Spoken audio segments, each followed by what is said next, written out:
Julie. Hello Julie. On est très heureux de te recevoir sur notre plateau aujourd'hui. Merci d'être là. Alors tu as donc créé un service révolutionnaire, franchement j'ai jamais vu ça, de consultation à distance pour prendre soin de ces plantes. Ah ouais. Ce service s'appelle Docteur Plante et tu expliques le principe dans cette petite vidéo, regardez. Imagine-toi dans ton canapé, entouré de tes plantes. Et là, tu vois une de tes plantes chéries qui est en détresse, tu sais pas quoi faire, et la seule solution que tu vas avoir, c'est de te munir de ton ordinateur, ou d'une tablette ou de ton téléphone, d'aller directement sur notre site. Docteur Plante sera là pour que tu arrêtes de le planter et que tu y trouves joie et sérénité. Alors Julie, tu peux un peu nous en dire plus exactement qu'est-ce que tu proposes?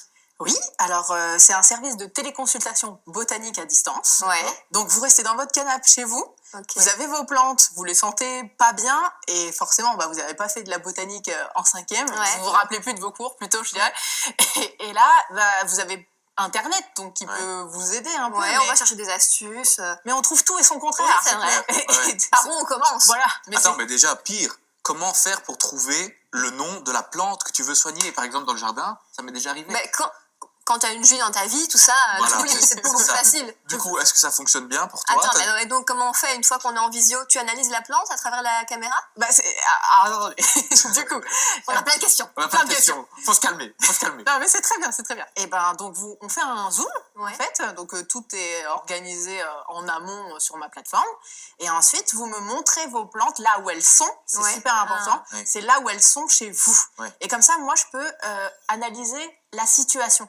Parce que si j'avais la plante dans un cabinet comme si vous alliez chez le médecin en vrai, je pourrais dire le problème, mais j'en connaîtrais pas la cause. T'as pas le contexte. Voilà, exactement. Et donc là, oui, j'ai le contexte.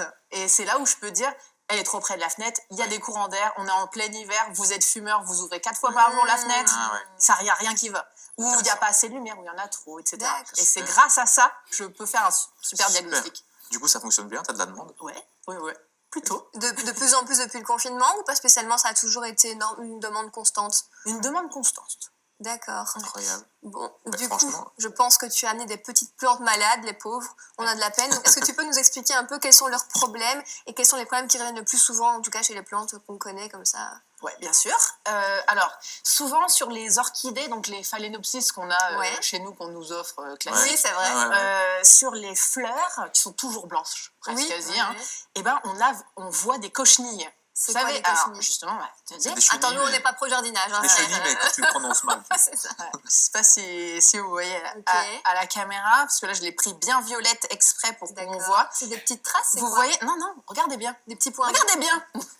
Vous voyez Ça là? le coton petit blanc là? Non, là, Les trucs qui montent Ça, là? c'est une C'est des bête? bêtes? Oui, c'est des insectes, Qui viennent d'où? Attends, merde, j'ai mis mon doigt dessus. C'est grave? Non, c'est pas grave. Ça va. C'est très bien. C'est pas grave, ça me les enlève. Non, c'est pas grave, ça vient en général du terreau ou de l'environnement. Et on fait quoi quand on a ça? Eh ben, on prend un petit pinceau. Ouais. Ah ouais. Et on époustille. Et c'est un peu ça. Est-ce qu'on peut dire que c'est l'époux de la plante? Ah, on peut. Mais c'est quoi leur impact sur la plante? Eh ben, ça pompe la sève.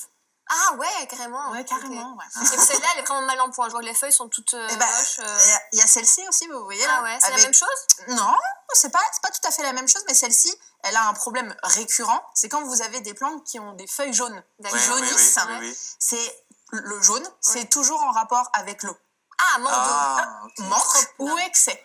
Voilà, donc ça je voulais vous Comment montrer. faire pour savoir si c'est Vous l'un ou mettez votre doigt dedans. Si c'est sec, il en manque. Si c'est trop humide, c'est un trop plein. Ça me paraît logique. Ça me paraît logique. Et donc. Attends, déjà, t'as dit un truc. Elle est moche. On vient de dire juste avant qu'il fallait parler avec des mots doux. Donc, Je t'aime, petite voilà, plante. merci, c'est mieux. Toutes les plantes sont belles. Excusez-nous, madame la plante. Alors, dis-nous. Alors cette Monstera Thai Constellation, c'est un peu la hype sur les réseaux. C'est la Monstera variegata, mais plus. Ouais. Et là, vous voyez, elle a les bords marrons avec un halo jaune. D'accord. Ok. Ça là, c'est une attaque de trips. Donc les cochenilles, c'est l'enfer. L'enfer du dessus, c'est les trips. Okay. Et en fait, vous voyez derrière, c'est immonde. C'est tous les points où les petites bêtes ont commencé à sucer la plante. Des cochenilles, c'est pas gravissime. Les trips, ça anéantit une plante rapidement. Et là aussi, il faut les... Non, là, il faut des produits. Il faut une douche, tout de suite. D'accord. Une douche à l'eau tiède dans votre douche et recto verso. Vraiment dans la douche. Vraiment dans la douche et la regarder très souvent et faire ça jusqu'à... Analyser. Ouais. Et la dernière, du coup, qu'est-ce que... Et la dernière, vous voyez, Ah oui, là c'est flagrant. Ah ouais. Mais c'est pas un manque d'eau. Mais on coupe pas la feuille alors. Alors justement, je voulais Ce que j'allais dire. y Ouais, venir. Ce que j'allais c'est ce qu'on dire. aurait fait nous. Oui, hein. Ce que vous auriez fait. coupe Alors, direct. on coupe les feuilles jaunes quand c'est à plus de 70%. Oui, d'accord. Parce que quand même, la plante, elle fait sa chlorophylle. Ouais. Et donc, Ouais. si vous commencez à couper les feuilles dès qu'elles sont un petit peu jaunes, vous l'empêchez de pousser, quoi. C'est pas top. Ouais, ouais. Donc là, je voulais vous montrer ça parce qu'en fait, elle est jaune, mais il y a plein de nouvelles feuilles en croissance. Ouais. C'est-à-dire que ça, c'est la sénescence. C'est D'accord. comme nos peaux mortes, en fait. Elle est en train de se débarrasser des premières feuilles pour en faire des nouvelles. Parfait. Merci Julie Super. pour ces petits points maladies que vous pouvez peut-être repérer chez vous sur vos plantes. Bah oui. On espère que ça vous a été utile. Ben oui. Je vous rappelle qu'en début d'émission, on vous avait promis de tester une application pour prendre soin de vos plantes et en tout cas pour avoir la main plus verte, Oui. mais je vous avais pas dit que c'était de la prendre en photo pour l'aider. On va tester cette application, c'est le moment. Toutes vos plantes meurent systématiquement et en plus vous ne connaissez même pas leur nom, l'Internet Show a la solution.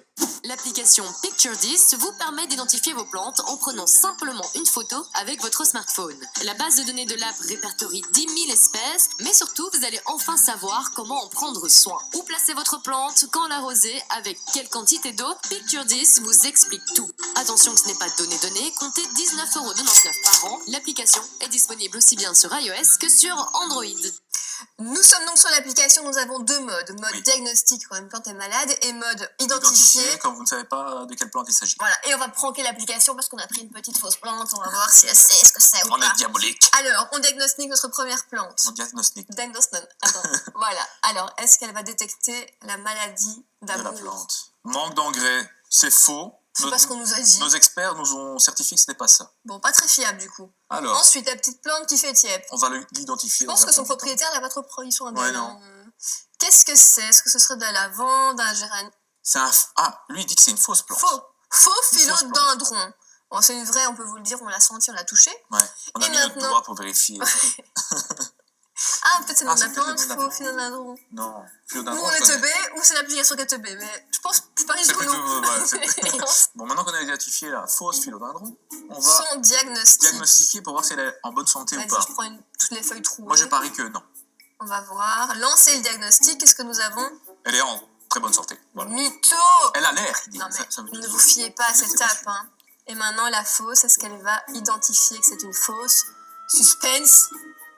Il identifie que c'est une Et il vraie. identifie que c'est une vraie arbre de l'intendance. Bref, on n'y croit pas, même je boycotte cette application, Ah, à ne ce point-là. l'utilisez pas.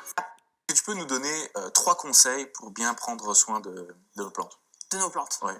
Trois Chez nous. techniques vraiment Ouais, ouais. Ok, imparables. Voilà. Bah, j'ai Tes 3 meilleurs conseils. j'ai la grande trinité. Ok, Ah, on bah, t'écoute. la vas-y, vas-y. Trinité. On est pendu à tes lèvres. Alors, j'ai l'emplacement. Ok. Ok, donc l'emplacement, ça correspond à la luminosité. D'accord. D'accord. En fonction de la famille de la plante, donc il faut faire un touille de recherche quand Oui, même c'est un ça. petit peu. Si elle aime le plein soleil ou si plutôt mi-ombre. Mm. Mi-ombre, c'est jamais dans le noir. Oui, non. Mi-ombre, ouais. Ouais, ouais. Bah, mi-ombre, ça veut dire à 1,50 m d'une fenêtre. Voilà. Ouais, C'est Ok. pas loin quand même. Ok. Donc ça, c'est la première Ouais. trinité. La seconde, c'est l'arrosage. Ouais. L'arrosage, c'est toujours à l'eau tempérée, pas froide, pas chaude. Ah, Toujours. Ah, elle nous apprend un truc là. Ouais. Ok. Et si vous avez la possibilité d'avoir de l'eau de pluie, c'est le best. Ce sera toujours le meilleur, Ah. c'est l'eau de pluie. Et ensuite, l'eau minérale. D'accord. Ah oui. Ah oui. Voilà. Et Après. ensuite, Parce que le plus, ça se rapproche de ce qu'elle pourrait trouver dehors naturellement. exactement. Voilà. Exactement. Et sinon, bah, ce qui va, c'est l'eau à température ambiante Ok. que vous avez laissé Ouais. reposer une nuit Ok. dans un contenant ouvert. Et le D'accord. troisième conseil, Et le la troisième- trinité, l'eau, le L'eau. soleil. Bah, le soleil, l'eau. Et la troisième, c'est le quand vous arrosez. Ok. oui, bah, évidemment. Parce que c'est pas tous les dimanches. D'accord. C'est quand elle en a besoin. Donc, c'est connaître les besoins de la plante. Donc il faut Et surveiller. Il faut Comment surveiller. tu sais ça Et vous mettez votre doigt.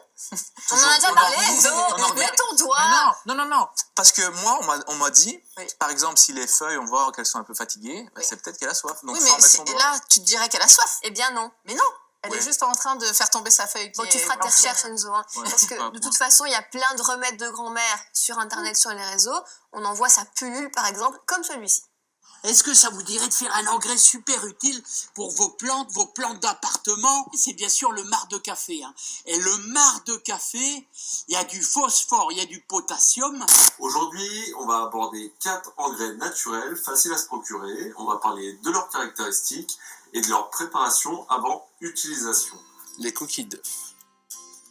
Elles sont très riches en minéraux, particulièrement en calcium. J'ai choisi un mortier et pilon, mais vous auriez pu prendre aussi un rouleau à pâtisserie pour la préparation des coquilles. Réduisez-les en poudre fine pour optimiser l'absorption. Alors Julie, je te vois sourciller, du coup je me sens un peu coupable. Est-ce que ce genre de petits conseils, c'est utile ou pas du tout? Pas du tout. Donc le marc de café, on oublie? Tout, on oublie tout. Ce mythe, pourquoi? Pourquoi? Parce que les molécules qu'il y a dedans, elles sont pas chélatées. D'accord. C'est-à-dire qu'elles sont pas accessibles pour la plante. Hmm. Et ça, vous pouvez faire ça dans votre jardin parce que la vie de la Ouais. terre va faire en Oui. sorte que ça se passe bien. Voilà, c'est ça. Une plante en intérieur, vous faites ça, vous défoncez Bon. le substrat. Voilà, vous avez bien entendu, on ne le fera plus, moi non plus. Merci beaucoup d'avoir été avec nous, merci pour tes précieux conseils, on a bien pris note. On rappelle ton service Dr Plante qui est accessible sur ton site bivégétal.com. Merci beaucoup et à bientôt. À bientôt.